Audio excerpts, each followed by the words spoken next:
რეკლამა დასრულდა, ვაგრძელებთ საუბარს. როდესაც ამერიკის ელჩი მეგობრებო, აი დაუკვირდით, გვეუბნება რომ ბიძინა ივანიშვილი არ შემხვდა. ანუ მას არ აინტერესებს, მაშინ შენ ეს როგორი განცხადება იცით? მაშინ უნდა გაწყვიტო ურთიერთობა, ან ძალიან მკაცრ საფეხურზე უნდა გადახვიდე. რა გამოდის ახლა ჩამოდის სენატორი და ხვდება პრემიერს. ანუ ჩვეულებრივ გრძელდება განცხადება მისი აი ამ ქალის, ხო, ელჩის. განცხადებადვე დარჩა. მან მორჩა. ანუ რა გააკეთა? არაფერი არ გააკეთა. გარდა იმისა, რომ ჩვენ გაგვიმყარდა პოზიციები. მორჩა, მეტი არაფერი. რომ ჩვენ ვართ ღირსეული ადამიანები და ერთიც რა იყო ჩაფიქრებული კიდე თავარი რა იყო იწურე ოფიციალური წარმომადგენლისგან ელჩი მოდის სახელმწიფოს წარმომადგენლისა და ქვეყნის ბედთან დაკავშირებით მოლაპარაკებებს აწარმოებს თან საქართველოს მთავრობას საქმის კურსში აყენებს მათი მეშვეობით ეუბნება რომ დამალაპარაკეთ ბიძინა ივანიშვილს. როგორც კი მას დაელაპარაკებოდა, ეს იყო კიდე ერთგვარი ხრიკი. როგორც კი მას დაელაპარაკებოდა და მასთან რაიმე ფორმით შეთანხმებას მიაღწევდა, მერე უკვე თქვათ, ამერიკის შეერთებული შტატები იქნებოდა თუ სხვები ილაპარაკებდნენ რომ ნახეთ იქ პრემიერ-მინისტრი რო არის, იქ მინისტრები რო არიან, ისინი არაფერს არ წყვეტენ, აქ წყვეტს პიროვნება და ამას დაარქმევდნენ გინდა ჩtildeოვანი მმართველობა დაარქვით, გინდა ოლიგარქიული, ანუ კიდევ ერთხელ უნდა დაეჭირა ქვეყანა ყურებით ვიღაცა, ფიქრობდა ამას, მაგრამ იმაზე ჭკვიანები ახლა საქმეს მაგაშია, რომ როცა ეუბნები რომ ბიძინა ივანიშვილმა დამელაპარაკე და არ გელაპარაკები, მაშინ საერთოდ არ დაგელაპარაკებთ. აი ესეთ უნდა დამთავრდეს ეს. ლოგიკური ეგ არის რომ არ მელაპარაკები, არ გაინტერესებს, საერთოდ არ დაგელაპარაკები და გრძელდება ცხოვრება ჩვეულებრივ ეს ინციდენტი რა გამოხტომა იყო, რა არადიპლომატიური სიგიჟე იყო, ეს რა არის? ინტერესებს ამერიკის აი ხო ამბობდნენ რომ აი თეთრის სახლში ვიღაცა სტაჟიორი მე მგონი აქ აქაური საერთო სტაჟიორი კურირებს ისე რომ რაღაცე აი რავი რაღაც მართლაც დავეჭირე დავამატებთ აი ხო მე ისე მგონი ისტორიიდან მინდა მოვიყვანო რა მაგალითი მეორდება კლასიკური რაღაც სქემა ფარსმან ქველის ხო მინდა შევახსენო მსმენელი რომ ფარსმან ქველს ჰქონდა ურთიერთობა ორ იმპერატორთან ადრიანესთან და ანტონიუს პიუსთან ადრიანესთან დროს მას გაუფუჭდა ურთიერთობა მაშინ რომის ტერიტორია იყო აჭარის ტერიტორია და მოკლედ იმის მიუხედავად რომ ეს ურთიერთობა იყო დაძაბული ადრიანე აშანტაჟებდა ფარსმან ქველს ფარსმან ქველი არ ჩავიდა რომში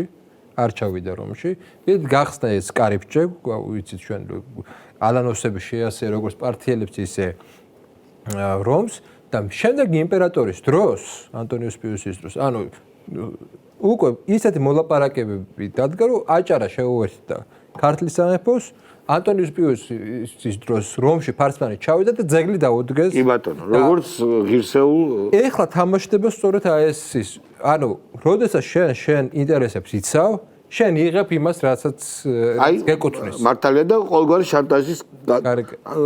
შანტაჟის დაქვემდებარების გარეშე მეგობრებო ჩვენ ბეთქულ ოპოზიციაზეც მინდა ერთი-ორი სიტყვა თქვა შემაშფოთებელი ეს ტენდენცია რასაც ჩვენ უყურებთ ეს ძალიან ცუდი რამ ხდება მეგობრებო იმიტომ რომ განადგურებული კიდევ როგორ უნდა განადგურდეს მე ჩვენ უყურებთ როცა არარსებული უფრო ანიჰილირდება და არ არსებობს ეს არის საოცარი მოვლენა ეს არის რაღაც მე არ მახსოვს რაც ქართულ პოლიტიკას უყურებ ესეთი სიგიჟე მე არსად არ მახსოვს ესე იგი ადამიანები რომლებიც აი ქვიარების მცირე რიცხოვანი ლესბოსელების და LGBT ტიპების მცირე მარშებამდე დავიდნენ აი ჭინკები რო არიან რაღაცებს რო ყვირიან ხო იცი არ იქნება სამართალი ხო და ეს ხუთი დღეს ძალაში შევიდა კანონი ეს ამერიკული ფარას კანონი ბოდიში გაწყდა დღეიდან ძალაშია და განადგურება მაგათი ნახე აწი კი ბატონო ხო და აი ეს არის ესე არ გიყვარდეს ესე არ გესმოდეს შენი ერის დრიტა ეს შეუძლებელი აი არის მაგალითად მარგინალური პარტია გირჩი იაგოს გირჩი რომელსაც რა თქმა უნდა არ აქვს პრეტენზია რომ მართოს ქვეყანა 100,000 ხმას ალბათ აიღებს ამათ ფონზე რომელსაც აქვს ძალიან დიდი შეცდომები დაშვებული იძახის რომ ჩემი პატრიარქი არის ამერიკის ელჩი ხო რაღაც სიგიჟეებს ამბობს გასაგებია და კარგი უნდა ვაპატიოთ და სპეციფიური ამომრჩეველი ყავს. მაგრამ მას არა აქვს იმის პრეტენზია, რომ ის იქნება გადამწყვეტი, ხო? თავის 100.000 ცოტა დევიანტ შეურაცხყოფას კი არ ვაყენებ, მაგრამ დევიანტ ცუდი სიტყვა. ჩემგან მილად რო თქვა და ფართო მასებისგან განსხვავებულ ადამიანების ხმებს წამოიღებს, ხო? მაგრამ ესეთი მასობრივი სიგიჟე, მელია დაკავება ეგონიათ რომ რაღაცას გამოიწვევს ხალხო. და არ ვის ეს ვიღაცა ჟურნალისტად ცოდავი, ის გოგონა გაჯაია რო არის, ცოტა ხნის წინ ბიძინა ივანიშვილის დენდროპარკზე აკეთებდა აღთვალებულ სიუჟეტებს და ეხლა ებრძვის რუსულ ოლიგარქს.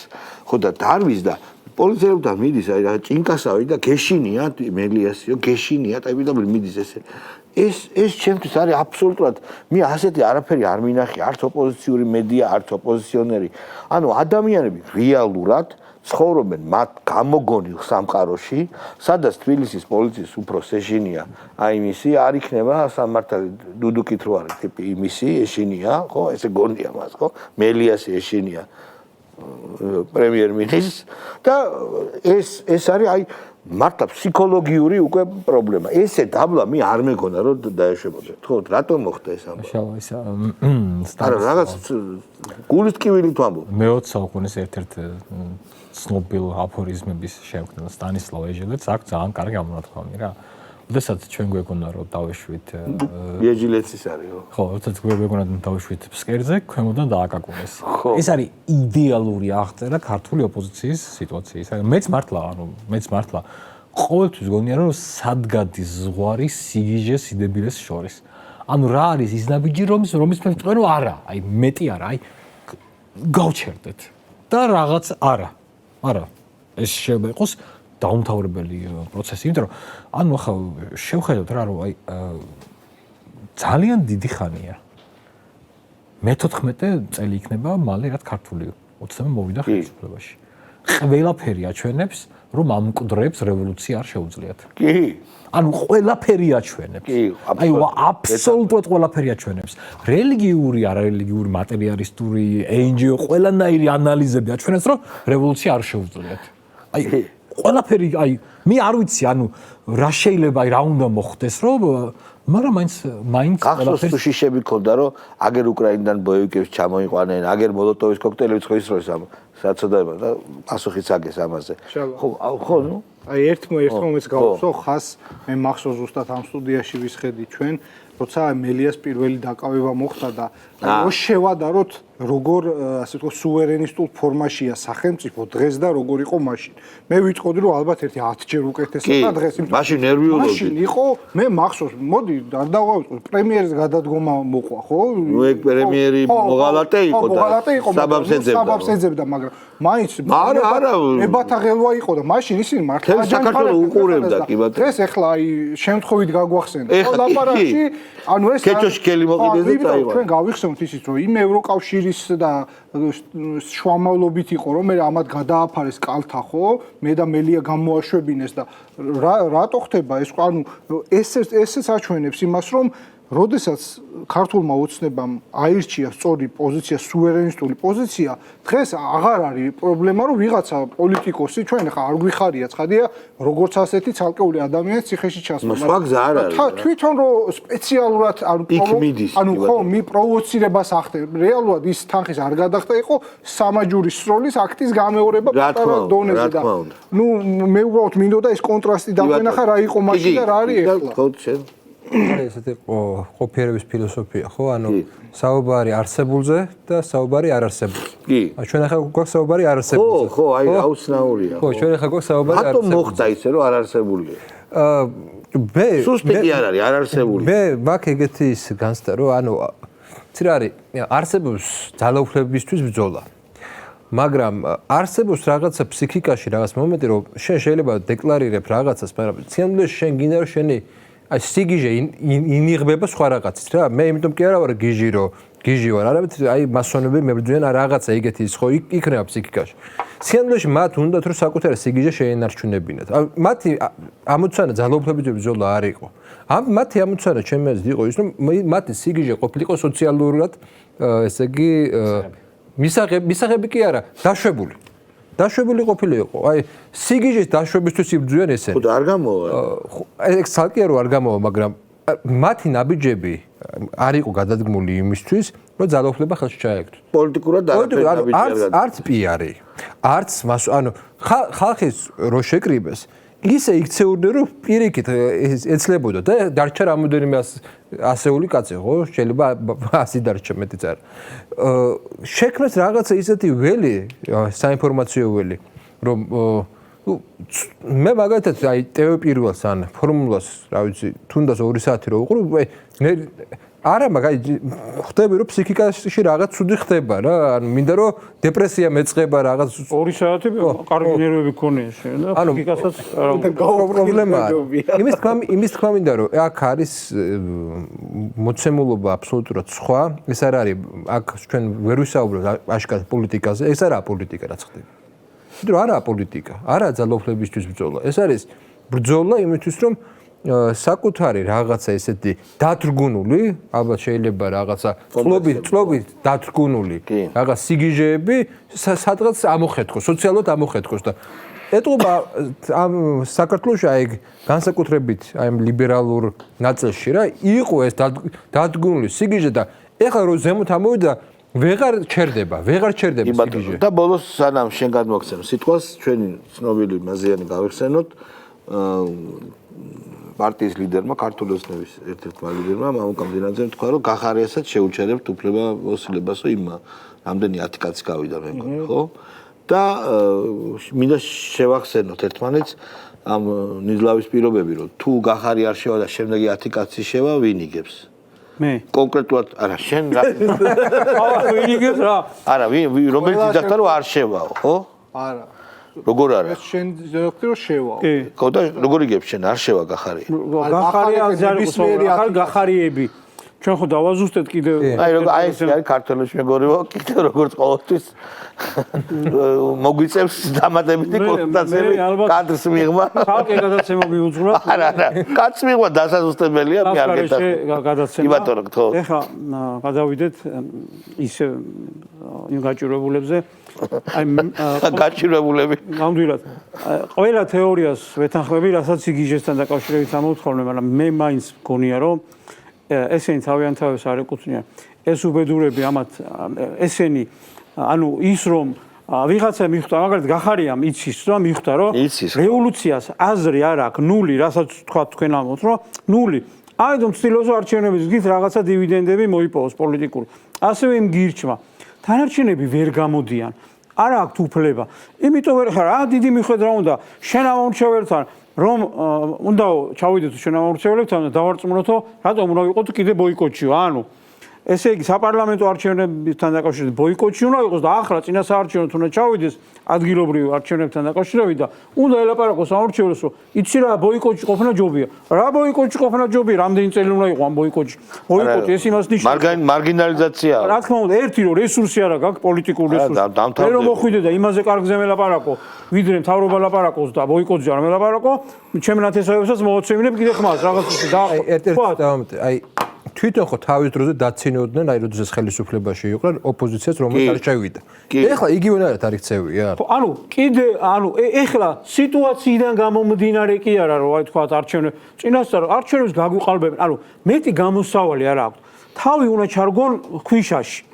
აბა რეალურად პერსპექტივა არ აქვს, რესურსი არ აქვს, ადამიანური რესურსი. ანუ და რა არჩევნებზე უნდა ლაპარაკონ. ეხლა იგივეს გამეორებას დაიწყებენ. ხო უნდა წააგონ, კიდე მასხარები უნდა გახდნენ უარესად, რაც მოხდა საპარლამენტო არჩევნებზე და კიდევ იმაზე ცოტა სტარტით უნდა დაიწყონ იმაზე ყვირილი, რომ არჩევნები გაგვიყალბეს, CSGO, SSS.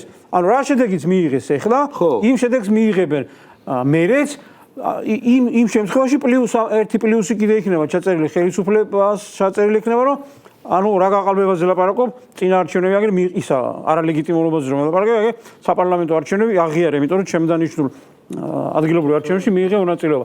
ანუ იმდენ იმ ბოიკოტს საერთოდ გასუკარგავ, ხო? ანუ იმდენ სისულელეს აკეთებენ უკვე და ისეთ სისაძაგლეს ჩადიან, რომ მეტი რო აღარ შეიძლება მართლა მიკაკუნებასთან დაკავშირებით. ანუ როგორ არის იცით, რომ უკვე ამათ იყენებენ იმისათვის, რომ საქართველოში წყალი იყოს სულ ამღვრეული. იქნება მოხდეს როგორმე და ვიღაცამ თევზი დაიჭიროს. ამათ არ აგულისხმობ, ესენი არიან ჭიაყელები ამ შემთხვევაში. თევზის დასაჭერად. არ მოდის ამ ჭიაყელას. არ მოყვება, ამ ჭიაყელას არ მოყვება, სხვა შეცვალონ რა. აღარ მოდის. ხო არის თევზი რო იჭირება, ზოგი ჭიაყელაზე მოდის. ზოგი ხორცზე, ზოგი რაზე. ყურზე. ესენი ეს აღარ არის. ამაზე არ მოყვება. ეს არის გარეთ ამ ფინანსებლების იდეა, რომ ეს ხალხი სულ აი ესე უნდა ატარონ და რაღაცა შექმნა რომ ბობოქარი სიტუაცია საქართველოში. შინაგანში არაფერი არ არის. დღეს საზოგადოება უყურებს რა განსხვავებაა ხელისუფლებას და ამ ოპოზიციას შორის. აი ერთი მარტივი მაგალითი და რეალ პოლიტიკიდან და რეალ ფილოსოფიიდან გამომდინარე. 26 მაისის აღლუმი ჩვენ კარგად ვნახეთ ყველა. ანუ ისინი ხო იმაზე არიან ჩამოკიდებულები, რომ ხელისუფლება რაღაცას გააკეთებს, ამათაც უნდა აჩვენონ, რომ ჩვენ უფრო მაგრები ვართ. თქვათ, რაღაცა შეხვდნენ რომელიმე ქვეყნის წარმომადგენელს, ესენი გაიქცევიან და ცდილობენ, რომ უფრო მეტ გავლენიან და წონიან თავისი ჭკუით ვიღაცას შეხვდნენ და გადაფარვა უნდათ ხელისუფლების, ძალაუფლების და ასე შემდეგ. და ერთ-ერთი მცდელობა იყო 26 მაისი. საზოგადოებამ ნახა ხელისუფლების პომპეზურობა და მერე 26 მაისს ჩატარებული ამათი ეგრეთ წოდებული ანალოგიურად აღლუმი. რა განსხვავებაც იყო ამ უბადრუკებსა და ხელისუფლების პომპეზურობას შორის, ზუსტად იგივე განსხვავება პოლიტიკაში, რო უყურებენ საზოგადოება. ესენი ხვდებიან, მეგონი მეტია მაინც განსხვავება. არა, ერთი შეხედვის რო დააკვირდებოდა, არა, რაღაც მეტი რაღაც გინდა. არა, აი ხო თითქოს არ მიიხმარეს, რატომ ჩამოიყვანეს ვიღაცა იუკნევიჩიანები და ვიღაცები, იმიტომ რომ ხო, შეეკრიბა ვითომ საზოგადოების ეთქვათ, რომ აგერა უცხოელები ჩამოდიან და მოდით. არ მივიდა, არავინ არ მივიდა ყავს. თავისი ენჯო უფრო მეტი განსხვავება არ მიდის და საწადებაა კი ბატონო. პირველი ივნისს რამს აპირებენ? ბავშვთა დაცვის დღეს, ხო? ხო, ანუ ყველა საკუთარი თავი რო დაიწყო. ანუ იდეაში მათ ყველა ბავშვია რა. კი, ფანტასტიკა. აი რაღაცა საცოდაობის დონემდე დავიდნენ. ეს ცუდი არის რომ ოპოზიცია უკეთესი და ძლიერი რა რაც არის ეგ არის. დღეს ცუდი არ არის. დღევანდელ სიტუაციაში არის კარგი. როდესაც თქვა ხელისუფლებას თავისი პოლიტიკა განსაზღვრული. როცა ომია რა, მოკლედ ვერ ვქოთ რა. ომია და კიდე ომის პერსპექტივები აქ თქვენ ახავთ უახლოეს დღეებში გამოჩნდება კიდე რუსეთ-გერმანიასთან დაკავშირებით სერიოზული ისეთი დაპირისპირება, რომელიც უკვე ომის ზღვარზე არის მისული. ევროპასა და გერმანიას რა უნდა მართლა გაუგება?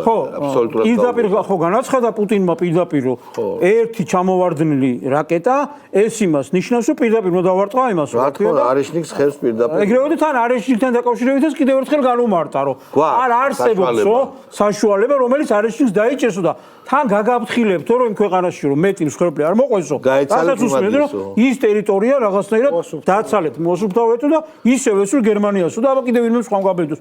პირდაპირ საუბრები ამ ფონზე, როდესაც ხელისუფლება თავისი მიზანმიმართული პოლიტიკა აქვს და იცავს ქვეყნის სუვერენიტეტს, სარწმუნოებასთან დაკავშირებით არის გადაგებული ამ ესეთ ვითარებაში, ეს მაიმუნები როგორ შეიძლება ერთ ფინალურ აკორდს გავაკეთებთ. როგორ შეიძლება ოპოზიცია ჩაითვალოს, რაც მალე გადაშენდებიან, უკეთესი იქნება ჩვენ. მეტი რაღა უნდა გადაშენდნენ უბრალოდ. არა, ეხლა ადგილობრივი არჩევნები თუ ესე გააგრძელეს, საბოლოო წერტის დაუშვეს. მე უბრალოდ ერთ სიტყვი, ერთი ინფორმაცია არსებობს, რომელიც არარუსული წყაროებიდან, უკრაინული წყაროებიდან მოიპოვე, რუსეთის ფედერაცია ამზადებს დღეში რამდენ შახიც ამზადებს თქვენი აზრით, ანუ დრონს. 1000 დრონს ამზადებს დღეში. და ტაურუსი აქვს 150 ცალი. გერმანული რაკეტა 150 ცალი. შახიდი რა თქმა უნდა უფრო ნელია, უფრო ნაკლებად საშიშია, მაგრამ 1000 დღეში. მეგობრებო, აი ამ ამბით მინდა დაგემშვიდობოთ, კარგად ზანდებოდეთ. შენს უნდა გაგზავნე კაცო. არა, ეს ნიშნავს იმას, რომ ხიზლად უნდა ვიყო და ხიზლად არ არის. შეიძლება. ხო, ყველაფერი კარგად იქნება. ეგ შახიდები. ჩვენ თან იმდაგვარად გაწონასწორებული პოლიტიკა აქვს ჩვენ ხელისუფლებას და საზოგადოება იმდაგვარად უჭერს მხარს, ჩვენ ვართ ძლიერები, ჩვენ ვართ ჭკვიანები, გონიერები, ამიტომ შორს ჩვენგან ვაგდაგვარი და უბრალოდ შახიდების და რაკეტების და დარწმუნებული რომ ეგრე გერანი ქვია. და უბრალოდ კიდე ერთხელ რახან სწორად შენიშნა ზაზამ ვიტყვი რომ ჩვენ კიდე ერთხელ წარმოგიდგენთ რა მასშტაბის საშიშროებას საფრთხეს ავსდით და რა კარგია რომ ეს თან ამ ფონზე როგორ ღირსეულად გვიჭირავს თავი რა. აი ამ ფონზე რომ არაფრის არ გიშინია, როდესაც მართალი ხარ და ხალხი ხალხი შენ გვერდით არის. დიდი მადლობა. სწორ და მართალ გზასაც გახარ. კარგად გზადებოდეთ.